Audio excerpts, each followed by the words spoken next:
হুজুর আকরাম সাল্লাল্লাহু আলাইহি ওয়াসাল্লামের কাছে এক যুবক এসে বলে, ইয়া রাসূলুল্লাহ, আমার নবী,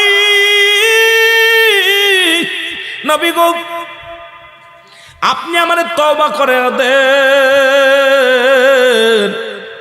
আল্লাহ যেন আমার গুনাহ মাফ করে দেয়। নবীজি বললেন, যুবক রে, তুমি বেশি বেশি করে তওবা করো, আল্লাহ গুনাহ মাফ করে দিবে। যুবক বলে, নবী গো,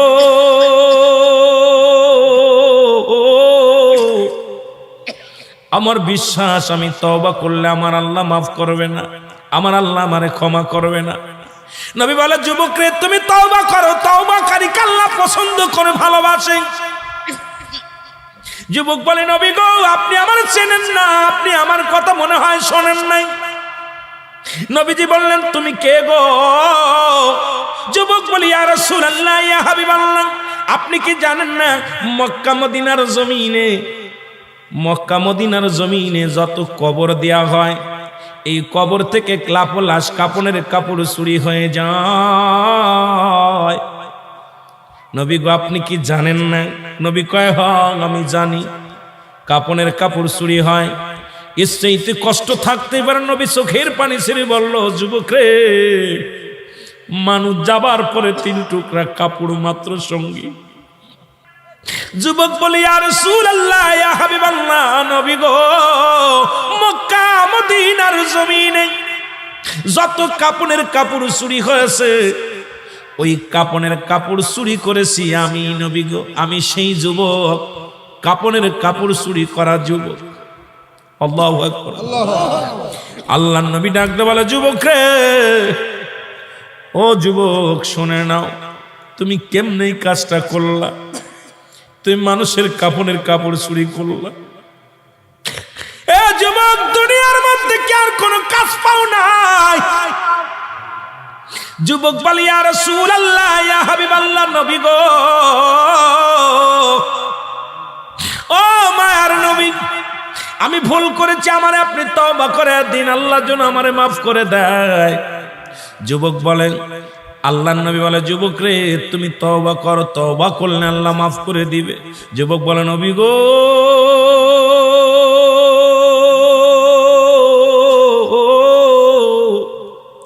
আমার বিশ্বাস এই জমিনের মধ্যে আমি তওবা করলে আমার গুনাহ মাফ হবে না, কারণ আমি এত বড় পাপী, আমি এত বড় অপরাধী। আল্লাহর নবী কয়, যুবক রে, তুমি তওবা করো, তওবা করলে আল্লাহ তোমারে মাফ করে দিবে। যুবক বলে, নবী গো, মায়ের নবী, আমার মতো পাপীরা আমার আল্লাহ ক্ষমা করবে না। আল্লাহর নবী বলে, যুবক রে, তুমি তওবা করো, তোমারে মাফ করে দিবে আমার আল্লাহ। যুবক বলে, নবী গো, আমি শুধু কাপনের কাপড় চুরি করি নাই, নবী গো, মক্কা মদিনা অনেক দিন যাবত মানুষ মরে না, অনেক দিন যাবত মানুষ ইন্তেকাল করে না, আমিও কাপনের কাপড় চুরি করতে পারি না, আমার ব্যবসাটাও ভালো হয় না।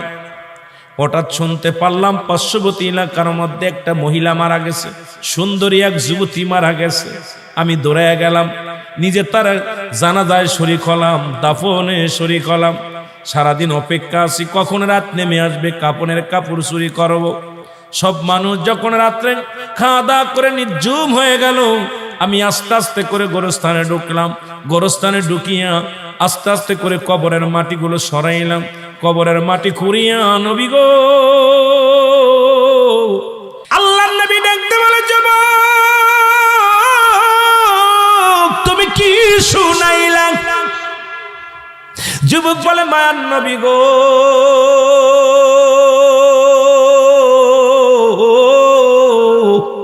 ও মায়ার নবী, যখন আমি, নবী গো, ওই মহিলার সঙ্গে ব্যভিচার করিয়া কাপড় 3টা নিয়ে লাফ মেরে উঠলাম কবর থেকে, এমন সময় একটা আওয়াজ শুনতে পাইলাম, ডাকতে বলে, যুবক রে, আজকে আমি তোরে বাধা দিতে পারলাম না, আজকে তোরে আমি ঠেকাইতে পারলাম না।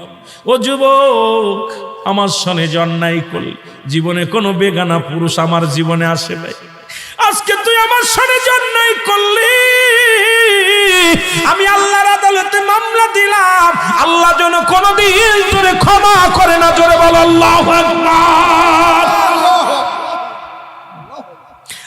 নবী বলে যুবকরে তুমি দূর হয়ে যাও, আমার কদম থেকে তুমি দূর হয়ে যাও। এত বড় অপরাধ তুমি করছো, এত বড় অন্যায় তুমি করছো, আমার কদম থেকে দূর হয়ে যাও। যুবক বলে নবী গো, আপনি রহমতের নবী, আমারে দূরে ফেলে দিবেন না। মার নবী, আমি শুনেছি আদম নবীর কাছ থেকে ঈসা নবী, ঈসা নবীর কাছ থেকে ইব্রাহিম নবী, ইব্রাহিম নবীর থেকে মুসা নবী, সব নবীর থেকে অপারগতা করবে, একমাত্র আপনি হবেন উম্মতের কান্ডারি। নবী গো, আপনি হলেন একমাত্র দরদি, আপনার কদম থেকে যদি আমার ফিরাইয়া দেন, কোথায় যাবো রে নবী, কোথায় যে হাত পাতবো, কোথায় যে সাহায্য পাইব? আমার নবী বলে দূর হয়ে যাও, তোমার মুখটা আমি দেখতে চাই না। চলে গেলেন যুবক কাঁদতে কাঁদতে, একটা দিন নয়, দুটি দিন নয়, 40টা দিন চোখের পানি ছেড়ে কান্দে। গাছের লতা পাতা খায়, গায়ের মধ্যে পোকা হয়ে গেছে, চোখের পানি পড়তে পড়তে চলের মধ্যে গা হয়ে গেছে। আমার দাদু ভাইয়েরা, ও আমার দরদি বন্ধুরা, শুনেন, সমস্ত গায়ের মধ্যে পোকা হয়ে গেছে, কঙ্কাল হয়ে গেছে, দেহখানা শুকাইয়া কান্দে আর বলে আল্লাহ তুমি আমার মাফ করে দাও, আমি পাপী, আমি অপরাধী, আমার তুমি মাফ করে দাও, কবরে কান্দায়ও না। আল্লাহ, মানুষের প্রথম বিপদ হলো মরণ, দ্বিতীয় বিপদ হলো কবর, তৃতীয় বিপদ হলো কিয়ামতের ময়দান। আল্লাহ, একটার চাইতে একটা বড় বিপদ, তুমি আমারে মাফ করে দাও, আমারে তুমি ক্ষমা করে দাও আল্লাহ, ও আল্লাহ তুমি আমারে মাফ করে দাও। কানতে কানতে যুবকের দেহখানা কঙ্কাল হয়ে গেলেন। এলহাম আলো যুবকের, আর কান্দিস না, তোর চোখের পানি আল্লাহ সইতে পারে না। যিনি আসমান জমিনের মালিক, এই ভূখণ্ডের মালিক, যিনি চূর্ণ বিচ্ছিন্ন করে দিবে জমিনটা, আল্লাহ বলে কুল্লু মান আলাইহা ফান, সব কিছু শেষ করে দিবে আমার আল্লাহ। আল্লাহ বলে বান্দারে, এই জমিনটা চূর্ণ বিচ্ছিন্ন করে দিব আমি, এই জমিনের মাটিগুলো পুড়ায়া তামা বানায়া দিব আমি, এই জমিনের যত পানি আছে পানিগুলো পুড়ায়া ছাই বানায়া দিব আমি। আমি আল্লাহ যেদিন কিচ্ছু বলতে কিচ্ছু থাকবে না, সেদিন থাকবো শুধু আমি। আমার কথা না, কোরআনের কথা শুনে না, আল্লাহ বলে কুল্লু মান আলাইহা ফান, সব কিছু শেষ করে দিবে আমার আল্লাহ। আল্লাহ কয় বান্দারে, সেদিন থাকবো শুধু আমি আল্লাহ, আর আমি থাকবো আমার নবীর ভালোবাসা নিয়ে। আজকে সেই আসমান জমিনের মালিক যিনি, তার কাছে ফিরে যাব আমি, জোরে বলেন ঠিক কিনা? এ দরদি বান্দা শুনে নাও, যুবক কাঁদতে কাঁদতে রাসূলুল্লাহর কদমের মধ্যে হাজির হয়ে গেছে গো। নবীজি বলে যুবক রে, তুমি আবার কেন আমার কাছে আসলেন? যুবক বলে নবী গো, আমি আপনার কদমের মধ্যে আসছি, আপনি আমারে আবার তওবা করে দেন, আমার কোথাও যাওয়ার জায়গা নাই। নবী বলেন যুবক রে, তুমি আবার কেন আসছো? আমার জিবরিল আমিন ডাক দে কয় নবী গো, যুবকরে আর কান্দায়েন না। যুবকের চোখের পানি পড়ে গা হয়ে গেছে, চৌলের মধ্যে ঘা, গায়ের মধ্যে ঘা, দেহখানা শুকায়া শুকায়া হাড্ডি হয়ে গেছে। নবী গো, এই যুবকরে আপনি ক্ষমা করে দেন। আমার নবী বলে যুবকরে তুই তওবা কর। নবীজির কদমে তওবা করলেন, আমার ভাইরা তওবা করে মাফ চাইলেন। আজকে আমরা এত অন্যায় করেছি, একবার বসে চিন্তা করেন, আজকে আমাদের পাপের কথা যদি আমাদের ছেলেরা জানতো, ছেলেরা জীবনেও বাবা বলে ডাকতো না। আপনার পাপের কথা যদি আপনার বিবি জানে, জীবনে আপনার বউ আপনার ঘর করবে না। বিবি বলবে স্বামীরে, তুমি আমার তালাক দিয়ে দাও, আমি তোমার সাথে আর থাকবো না, এক ছাদের নিচেই থাকবো না। আপনার পাপের কথা যদি আপনার বাবা জানে ত্যায্য করে দিবে, আপনার ভাই যদি জানে জীবনে আপনার ভাই বলে ডাকবে না, আপনার পাপের কথা যদি এলাকার চেয়ারম্যান মেম্বার জানে আপনাকে এলাকার মধ্যে রাখবে না। এত অন্যায় করার পর আমার আল্লাহ প্রকাশ করে নাই, গোপনে পাপ করেছেন, গোপনেই রাখছে, গোপনের গোপন। সেই আল্লাহরে কেন কানবেন না? এত হাসি কেন, এত রহস্য, এত তামাশা কেন? একটা রাত্রে কি যায় নামাজে বসে আল্লাহরে ডাক দিছেন, আমার আল্লাহ আমি অপরাধী, আমি পাপী, আমি কত অন্যায় করেছি, যদি দুনিয়ার মানুষ জানতো আমার এই দুনিয়ার মধ্যে জায়গা হতো না। আমার আল্লাহ তুমি আমারে মাফ করে দাও, কারণ যিনি গোপনের গোপন তিনি কত ভালোবাসে তার উম্মাত বান্দা বান্দিরে। আজকে কোনো কিছু প্রকাশ করে নাই, আজকে আপনার পাপের কাজগুলো আপনাদের প্রকাশ করে দেন নাই, সেই আল্লাহর দরবারে কাঁদার দরকার আছে কি না? আমার ভাইয়েরা মাঝে মাঝে চিন্তা করি, আল্লাহ বয়স 43 পা দিয়েছি, বাবারে কখন যেন মৃত্যুর ডাক পড়ে যায়, মনে হয় আমি বাচ্চা বয়স, আসলে না রে বাবা, 43 পা ফেলাইয়া দিছি, আর 2-1 বছর বাঁচবো কি জানি না, কখন যেন মালাকুল মাউত এসে যায়, কখন যেন ধরা পড়ে যায়। বাবারে কখন যেন আপনাদের একদিন শুনবেন রুহুল আমিন সিদ্দিকী আর নাই, এই দুনিয়ার মায়া ছেড়ে চলে গেছি। ওই যেদিন মসজিদের মাইকেল খাম পড়ে যাবে, আমার ছোট্ট একটা বাচ্চা আছে, আল্লাহ এই ছেলেটা একটা গজল গায়, আমার বারবার মনে পড়ে, হঠাৎ যদি যাই মরিয়া পাড়া পড়শি বীর করিয়া দেখিতে আসিবে সবে আমার মরা লাশ।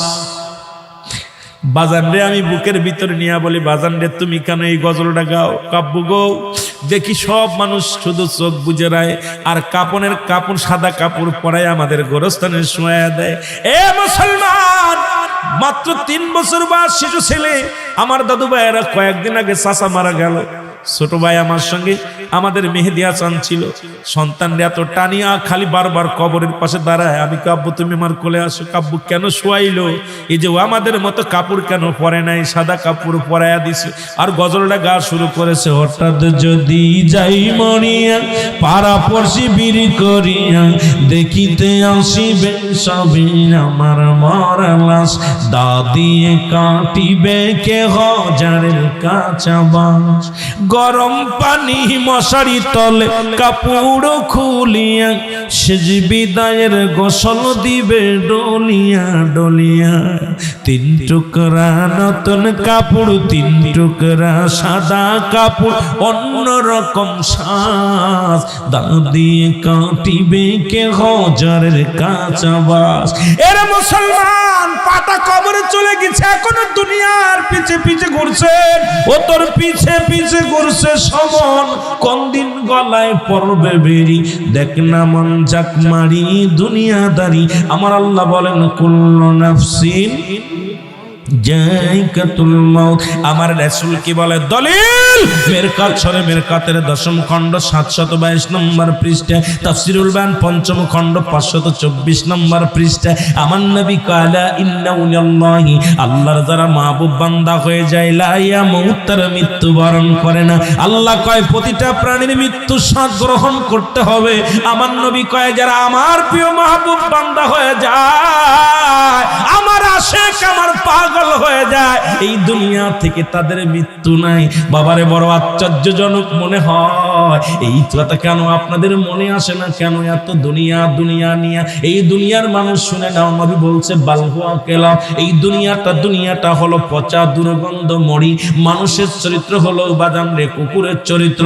কুকুর যেমন মরি পাইলে খুশি হয়, এক পা কবরে চলে গেছে, সুদ ঘুষের মধ্যে আসি, এখনো জমা জমি নিয়ে হাঙ্গামা মারামারি, দুনিয়ার ছেলে মেয়ে নিয়ে হাঙ্গামা করছি। এ দাদুরে কখন যেন ডাক পড়ে যাবে, মসজিদে হাম পড়ে যাবে, আর আপনি নাই, তাহলে দুনিয়ার মধ্যে কি করলেন, কি নিয়ে যাবা কবরে? ওই কবরের পুঁজিটা করার দরকার আছে কি না? এই জন্য আল্লাহ কি বলে দেখেন না, আল্লাহ বলেন ইয়া আইয়ুহাল্লাযীনা আমানু সাল্লু আলাইহি ওয়া সাল্লিমু আল্লাহ যদি বলতে আইয়ুহান নাস, নাস শব্দের অর্থ মানুষ, মানুষের মধ্যে বেঈমানগুলো আছে, মানুষের মধ্যে বাটপারগুলো আছে, মানুষের মধ্যে কাজ্জাব আছে। এরা জীবনেও নবীরে ভালোবাসবে না। আল্লাহকেই মানুষের মধ্যে একটা মানুষ আছে, তারা হলো ঈমানদার। ঈমানদারেরা শুইনা নাও, দুরূদ ও সালাম পাঠ করো কার উপরে? আমার নবীর উপরে। এই জন্য ঈমানদারেরা নবীর জন্য পাগল, জোরে বলেন মারহাবা।